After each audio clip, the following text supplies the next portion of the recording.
धन्यवाद करते पिता परमेश्वर का। एक बार फिर प्रभु ने हमें इस जिंदगी पृथ्वी पर खड़ा किया है, और पृथ्वी पर खड़ा किया है तो हम परमेश्वर की आराधना और परमेश्वर की स्तुति हम हमारे जीवन के द्वारा करने पर हालेलुया। हम आज जीवित है, ये सबसे बड़ा अनुग्रह है परमेश्वर पिता का कि प्रभु ने हमें जीवित रखा है। धन्यवाद करते हैं। हम बाइबल में से निकालेंगे गुरु की पुस्तक, इब्रानियों की पुस्तक, उसका 13वां अध्याय और उसकी 5वीं आयत को। इब्रानियों की पुस्तक उसका 13वां अध्याय और उसकी 5वीं आयत को, जहाँ बाइबल इस प्रकार बोलती है, तुम्हारा स्वभाव लोभ रहित हो और जो तुम्हारे पास है उसी पर संतोष करो, क्योंकि उसने आप ही कहा है, मैं तुझे कभी ना छोड़ूंगा और ना कभी तुझे त्यागूंगा। हालेलुया। तुम्हारा स्वभाव लोभ रहित हो और तुम्हारे पास है, जो तुम्हारे पास है उसी पर संतोष क्या करो। धन्यवाद परमेश्वर, धन्यवाद परमेश्वर पिता इस वचन के लिए। हम धन्यवाद करते इस वचन के लिए।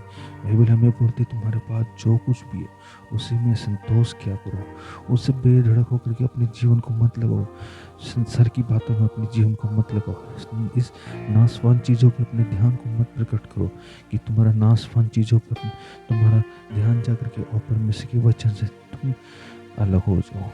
इसलिए परमेश्वर का वचन कहता है तुम्हारा स्वभाव लोभ रहित हो और जो तुम्हारे पास है उसी पर संतोष करो, क्योंकि उसने आप ही कहा है, मैं तुझे कभी ना छोड़ूंगा और ना तुझे कभी त्यागूंगा। वो मेरा जीवित परमेश्वर हालेलुया।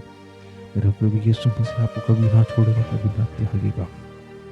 जो कुछ आपके पास में उसमें संतोष रहो, क्योंकि संतोष जब आप उसी में रहोगे तो परमेश्वर आपको उत्तम से उत्तम प्रदान देने वाला परमेश्वर हालेलुया। आप संसार की वस्तुओं पर अपने ध्यान को प्रकट करोगे तो जो आपके पास में हो सकता है कि परमेश्वर उसको भी आपसे ले ले, क्योंकि आज जो कुछ भी हमारे पास में सब परमेश्वर का हालेलुया। हम अपने आपसे कुछ नहीं कर सकते, लेकिन परमेश्वर ने जो कुछ भी हमें दिया इन सब बातों के लिए परमेश्वर का धन्यवाद कर। तुम्हारा स्वभाव, हमारा स्वभाव जो परमेश्वर के अंदर प्रकट होना चाहिए, हमारा स्वभाव परमेश्वर के जैसा होना चाहिए, हमारा स्वभाव परमेश्वर के कामों के जैसा होना चाहिए हालेलुया।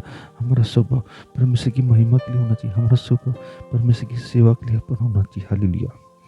तुम्हारा स्वभाव लोभ रहित हो और जो कुछ तुम्हारे पास में उसी पर संतोष करो, क्योंकि उसने आप ही कहा है, मैं तुझे कभी ना छोड़ूंगा ना कभी तुझे त्यागूंगा। इसलिए हम बेधड़क होकर कहते हैं कि प्रभु मेरा सहायक है, मैं ना डरूंगा, मनुष्य मेरा क्या कर सकता है, मैं ना डरूंगा। प्रभु का वचन कहता है प्रभु मेरा सहायक है, मैं ना डरूंगा, मनुष्य मेरा क्या कर सकता है। मनुष्य आपके पीछे आपको घात करने के लिए आएगा, मनुष्य आपके पीछे आपको मारने के लिए आएगा, मनुष्य आपको बुरा करने के लिए आपके पीछे चला आएगा, लेकिन प्रभु का वचन कहता है। इसलिए हम बेधड़क होकर कहते हैं कि प्रभु मेरा सहायक है, मैं ना डरूंगा, मनुष्य मेरा क्या कर सकता है, मनुष्य मेरा क्या कर सकता है, मुझे मार सकता है, मुझे खत्म कर सकता है, लेकिन प्रभु के वचन से अलग नहीं कर सकता हालेलुया।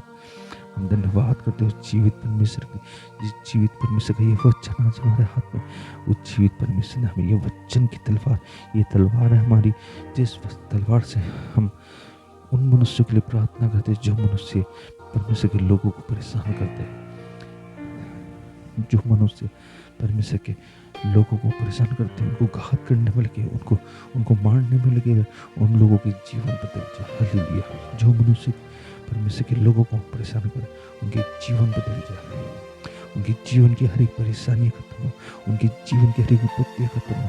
जो प्रभु के लोगों को घात करना रहे, मारना रहे, प्रभु उनके जीवनों में अद्भुत काम करे, प्रभु उनके घरों में शांति दे, उनके घरों में आशीष दे परमेश्वर हालेलुया।